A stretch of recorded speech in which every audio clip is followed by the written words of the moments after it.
My favorite session of the month, to be honest with you. I love this mindset talk, although a lot of people don't really care for it, but eventually they realize, oh, shoot, this is actually an integral piece to the puzzle. So today's session should be a good one. We got Donna, we got Irene, Karen, Steve, Jackie's iPhone is here. Sean is here. Shauna's here. Shauna will know this stuff well. Guest is here. I don't know if that's your real name. And Alana and Jason. All right. Good crew. So any questions you have on as we go along, just open up the chat and type them there. And then once I've gone through my quick slides, Alana, I think the 3 dots next to your name, you can scroll down to rename, and then it should save that for next time too. All good. Okay. So as I was saying, yeah, leave your comments, questions in the chat about this topic. This is not my own material. I completely ripped this off from Dr. Jim Doty. He did a presentation for a mentorship group I was a part of. That was the one where the leader of the group just up and quit overnight because it no longer aligned with him. It was pretty crazy. But nonetheless, he introduced me to some insanely high-profile people, and this was one of them.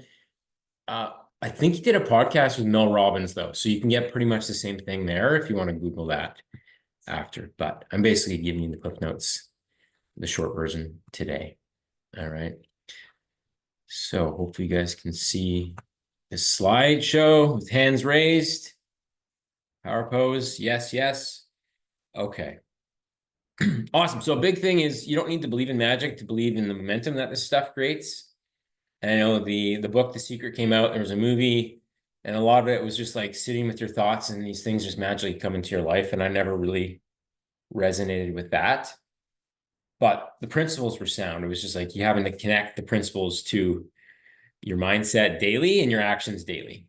And that was always the gap I saw with that material, which is why I dug deeper. And Jim Doty's stuff was really the most impactful for me. So first off, I'm a bit of a broken record with this, but like specific goal setting, we always talk about like having a 90-day plan, a North Star you're aiming for, and then obviously distilling it down into what you do daily that you control, but still good to have specific concrete goals in mind because vague goals rarely work. Like the whole, oh, I want to lose weight. Okay, that's a good start, but let's peel a few more layers off the onion and determine why, but also a specific number or pant size or something deeper than that that really resonates with your motivations. That's going to drive you further. So, for example, lose 10 pounds by December or get back into my size 8 jeans, something concrete. We don't want to obsess about it because that can get in our head and it always takes longer than we'd like it to. But at least having that to move us forward and it also aligns our actions with that. Okay. So writing down, big piece to the puzzle. And certainly we've got the worksheets if you need some to reference. And we use the app by design with this in mind a lot of times. So visualization. So this is a bit of that woo-woo part, but like mentally rehearsing. Imagine lifting heavier weights or completing a workout. Then you go do the workout. More likely to execute and have more strength. It's a weird thing, but a truth. And same when it comes to like visualizing that end outcome, adopting the identity of someone that's already where you want to get. And that's all of a sudden aligns your actions, your choices with that new version of you that's to come, right? So that's the gap between your current self and future self. And we all know habits, behavior change, choices we make daily are how we move towards that. So we want to really embody that new version in the here and now. Makes sense. We got a couple of people that hopped on late. So we're just going through this training, basically my notes from a presentation from Dr. Jim Doty, who's an expert in this area. And I don't take credit for any of this.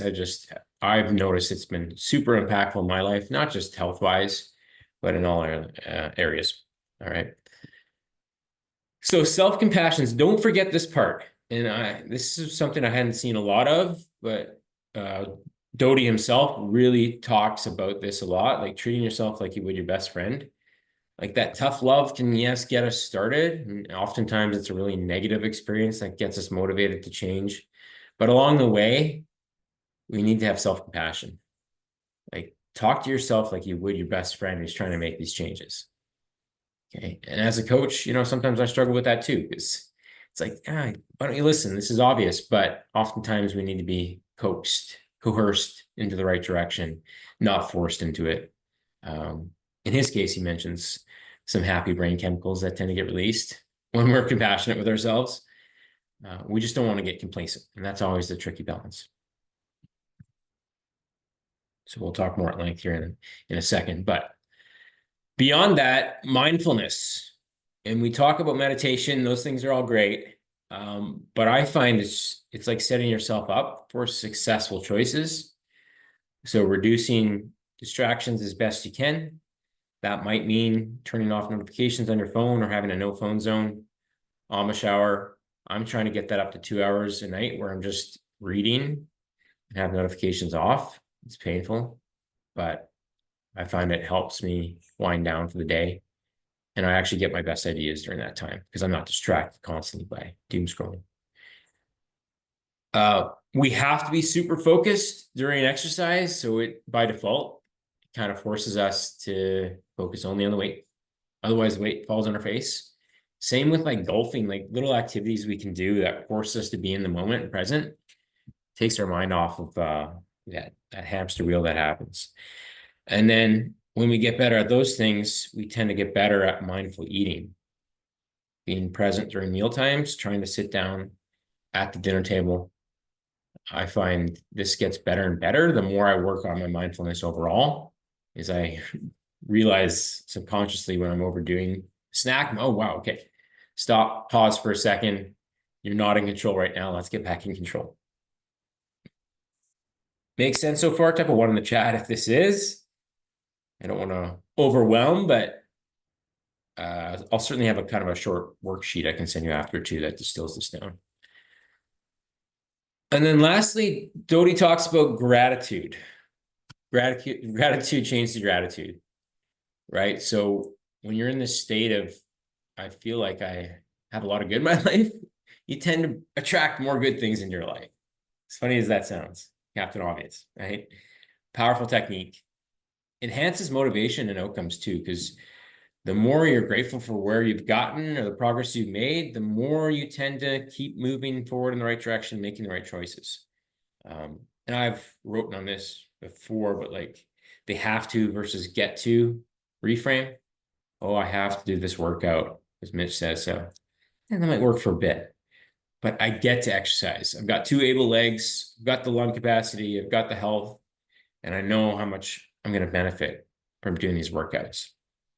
So you kind of activate those reward pathways instead of the stress response, that negative victim mindset that, oh, I have to do this, never really lasts, right? The motivation for that never lasts. All right.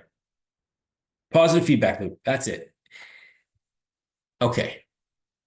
So the last piece, like I talked about, like the missing link with a lot of this work is just sitting and manifesting without aligned action. Because unfortunately, the effort has to be there to actually create these in our reality. So a goal without aligned action is just a wish. So we want to get our brain working together, not just the planning center, but the habit center, the basal ganglia. I love the name of that, to create lasting change. So this partnership obviously requires daily consistent action. So you guys understand, we talk about this all the time, big 5 habits, start small, get specific. Instead of, oh, I got 3 workouts to do this week, actually have them in the calendar at 6:30 in the morning if that's when you do them. Precise planning. And then we can potentially have it stack, right? If there's something you do every day, maybe it's watch a show on Netflix, and that's when you get on the treadmill and do 30 minutes, or that's after you brush your teeth, you do 10 squats, 10 push-ups. And then, of course, we have to track that. What gets measured gets managed. Data without the drama. It's pretty cut and dry. If you're hitting your nutrition goal 7 days of the week, you will be losing weight very consistently. Yeah, I forget those, Donna, the SMART goals. I think they're certainly some overlap with that for sure. Specific, measurable. I'm not going to try. Okay, so that makes sense. Start small. Don't overwhelm yourself. Although I challenge that belief a little bit that when I go all in on stuff, I get faster outcomes, but the habits get entrenched more often. Because when people say start small, they tend to start too small. Oh, I'm going to do a 5-minute walk today, and then a month from now I'll do a 10-minute walk. Like we have more capacity than we give ourselves credit for. Okay. And then with that said, there you go, Steve. You got it. Environment is everything. People, places, things. We have to protect our energy. So if your social environment, like they've shown, if it shows your chances of obesity increased by 57% if your friends are also obese. Not to say to cut out your overweight friends. That's obviously not the message here. But put yourself in the right environments. This group is designed for that, to be around people who are trying to do better. Their behaviors and their attitudes will, by osmosis, rewire yours. When I realized the best thing for my business was being around people that were at a way higher level and were just as dumb as me, I'm like, oh, I can do what they're doing. That guy still puts his pants on the same way I do. And that was real power right there. So no different here. Physical environment, though, like not having the junk food on the counter or in the pantry, having your workout clothes as the first things you put on first thing in the morning, all those little cues are going to help. And then digitally, of course, our app, but be careful who you're following on Instagram. If it brings you down or makes you kind of go straight to the pantry for junk food, you want to curate your feed and your online relationships and so on.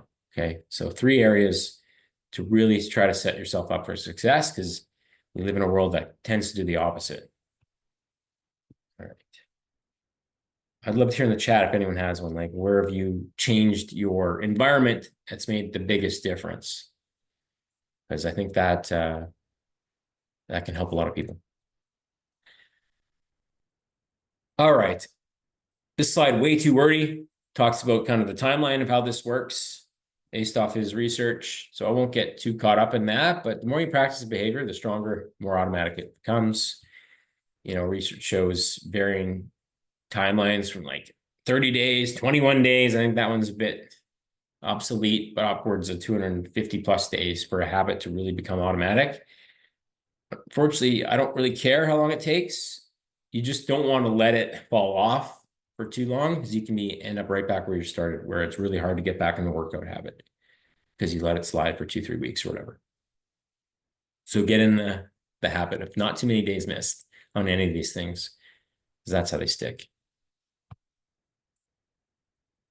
Okay. In summary, set specific goals, visualize daily what that new version of you does, even visualize your workouts if you're starting to procrastinate on it. Like, visualize how good you're going to feel afterwards. And then don't forget to not beat yourself up every step of the way, because that only gets us so far. Self-compassion, that gratitude, high vibration is going to help lead to aligned actions, right? The last piece of the puzzle, which is obviously the work that's involved, that we can't bypass as well. All right. Hopefully this was a bit of a refresher for some who've seen this, but nonetheless, it's important to have the mindset piece kind of aligned with the tactics and plan, because the tactics and plan will work far better once you get that foundation right. Any questions on this?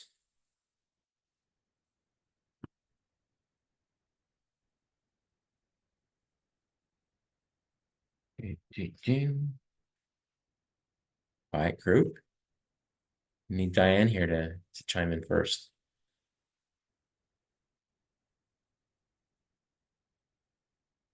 Okay, I'm going to call on Shauna, but otherwise I think we have a good foundation here. So what do you got for us, Shauna?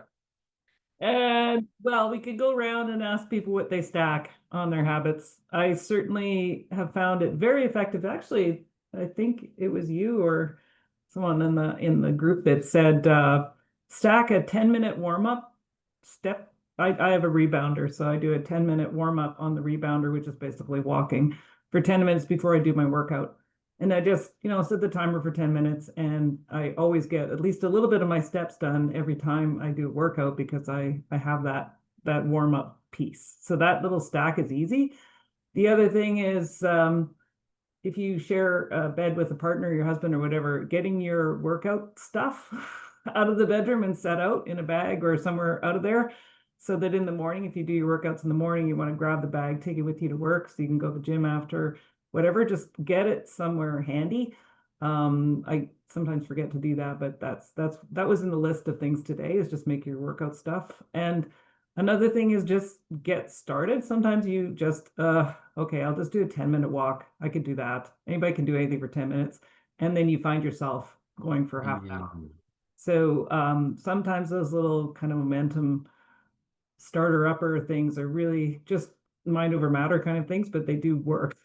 But stacking is definitely, getting a Netflix while you're on the treadmill or on your stationary bike, and just saying, okay, I can only watch my show when I'm doing my walking, or I can only listen to my favorite podcast when I'm doing my walking. Then you can kind of, get a win-win out of it. But it's hard because I tend to, when I'm alone, I tend to put on the TV when I'm eating, and that is absolutely bad because then you're not mindful about how you're eating, and that's you can get down through a lot of food without even realizing it before, if you're watching something else. So that's a bad habit I have.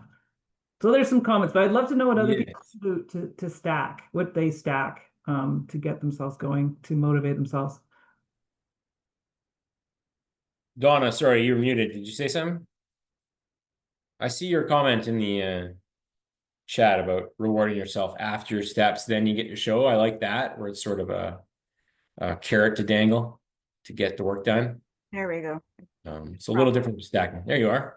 Yeah, I had a problem unmuting myself. No, I was like the walking pad. I'm like, walking pad, that's pretty cool.